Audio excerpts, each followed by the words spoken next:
ओम शांति। आज के 12/8/2024 মুরলিতে বাবা বলেছেন, মিঠে বাচ্চে এখন ফেরত ঘরে যেতে হবে, তাই বাবাকে ইয়াদ করো আর নিজের চরিত্রকে শুধরাও। তো আমাদের চরিত্র কত শ্রেষ্ঠ ছিল সত্যযুগে, তো এখন চরিত্র আমাদের একদম শ্রেষ্ঠ থেকে ভ্রষ্ট হয়ে গেছে, তাই আমরা কলিযুগে চলে এসেছি। তাই এখন বাবা বলছে এখন ফেরত ঘরে যেতে হবে, তাই বাবাকে ইয়াদ করার পুরুষার্থ করো আর নিজের চরিত্রকে শুধরাও, অর্থাৎ আবার সেই দৈবী চরিত্র, দৈবী গুণ নিজের মধ্যে আনো। আজকে বাবা বলেছে মানুষ কোন অজ্ঞান নিদ্রায় শুয়ে আছে আর তার ফলে কি লোকসান হয়েছে। তো মানুষ অজ্ঞান নিদ্রায় এটাই শুয়ে আছে যে তারা জানে যে এই পুরো কল্পটা যে লাখ লাখ বছর, কিন্তু বাবা আমাদের বলেছে এই কল্পটা তো 5000 বছরের, তাহলে এই 5000 বছরের মধ্যে এক একটা যুগ 1250 বছর করে।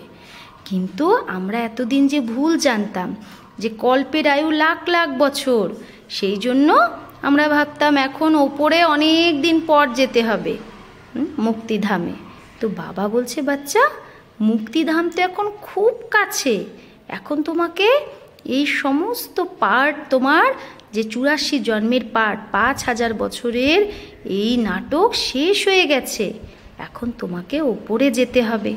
তাই বাবা বলছে ওপরে যাওয়ার জন্য পবিত্র অবশ্যই হতে হবে আর মেহনত করে কর্মাতীত অবস্থাকে প্রাপ্ত করতে হবে। আর বুদ্ধি থেকে এটা একদম দূরে সরিয়ে দিতে হবে যে কল্পের আয়ু লাখ লাখ বছর, কল্পের আয়ু লাখ লাখ বছর না। বাবা বলেছে জ্ঞানটা তো খুব সহজ, বাকি মেহনত কিসে? এই যোগে, পবিত্র হতেই মেহনত, এর উপরেই কত লড়াই ঝগড়া হয়। আর সারা মাদারি এই পুরুষার্থের ওপর। কোন পুরুষার্থ? যোগের, পবিত্র হওয়ার, কারণ পবিত্র না হলে আমরা পরম ধামে যেতে পারবো না। আর পবিত্র হতে গেলে আমাদের বাবাকে ইয়াদ করতে হবে, কিন্তু এই ইয়াদই আমরা ঘড়ি ঘড়ি ভুলে যাই। জ্ঞানটা তো সহজ তাই মনে থাকে, কিন্তু যোগের সময় কি হয়, ইয়াদ করতে মায়া নানা রকমভাবে আমাদের ইয়াদ ভুলিয়ে দেয়। বাবা আজকে বলেছে আমরা হলাম ব্রহ্মা কুমার কুমারী, তাহলে আমরা ভাই বোন হয়ে গেলাম, তাহলে আমাদের পবিত্র দৃষ্টি হওয়া দরকার, আমাদের ক্রিমিনাল দৃষ্টি যেন আর না থাকে, কারণ আমরা এক পিতার সন্তান। তাই ব্রহ্মারও তো মহিমা আছে কিছু, তাই আমরা ব্রহ্মার সন্তান, ব্রহ্মা কুমার কুমারী আপোষে ভাই বোন, তাহলে আমাদের ক্রিমিনাল দৃষ্টি যাবে না।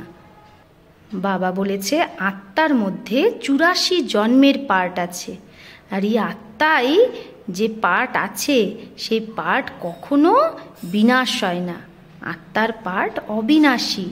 তো কত ওয়ান্ডার না, এটা একটা ওয়ান্ডারফুল ব্যাপার। এইটুকু একটা সূক্ষ্ম আত্মা, তার মধ্যে 84 জন্মের পার্ট ভরা আছে, আর সেই পার্ট অনুসারেই আত্মা তার কর্মেন্দ্রিয় দ্বারা নাটক করছে।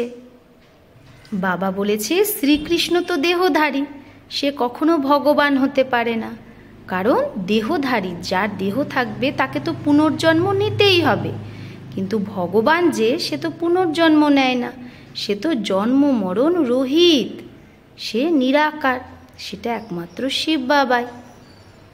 বাবা বলছে এখন সত্যযুগে রাজধানী স্থাপন হচ্ছে, তাই এখন যে যত ভালোভাবে পড়বে সে তত উঁচু পদ পাবে, আর যে কম পড়বে তার পদও কম হবে, কারণ এটা রাজধানী, রাজধানীতে সব ধরনের পদ থাকে, রাজা প্রজা চাকর বাকর সব ধরনের।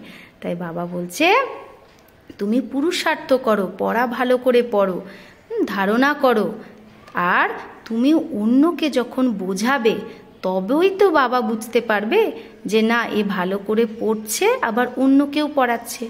যদি তুমি অন্যকে না পড়াও তাহলে বাবা কি করে বুঝবে যে তুমি ভালোভাবে পড়ছো?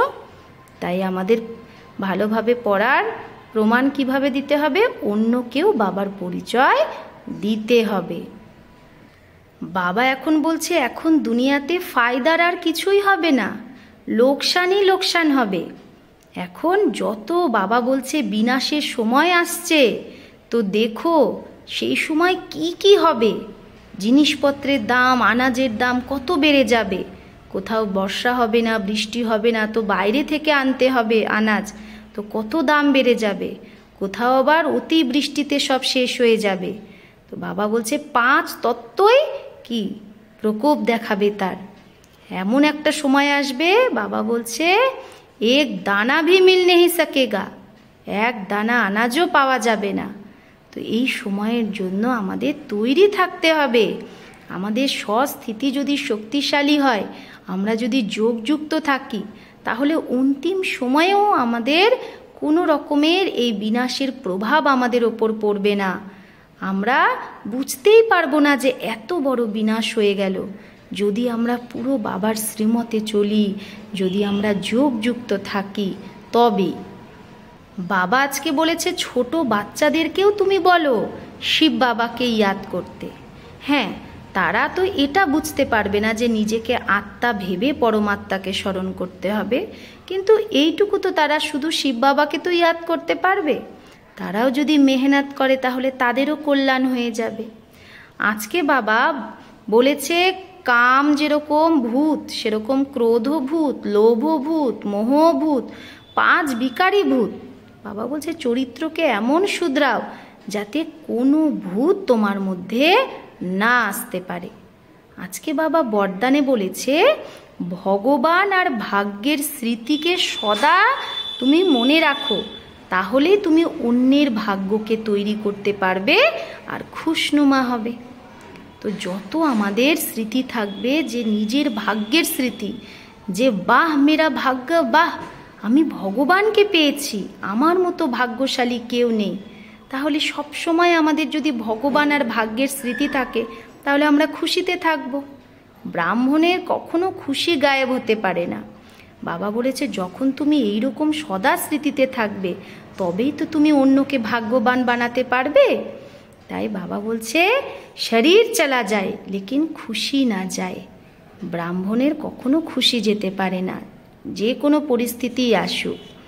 স্লোগানে বাবা বলেছে মায়ার ঝুলায় দোলনায়, মায়ার দোলনায় দোলা বন্ধ করো, এখন তুমি অতীন্দ্রিয় সুখের ঝুলায় ঝোলো। তাহলে মায়ার ঝুলায় ঝুললে তো সুখের অনুভব করতে পারবো না। তাই বাবা বলছে মায়ার ঝুলোকে ছোড়, অতীন্দ্রিয় সুখের ঝুলায় ঝুলতে থাকো সদা। আচ্ছা, ওম শান্তি।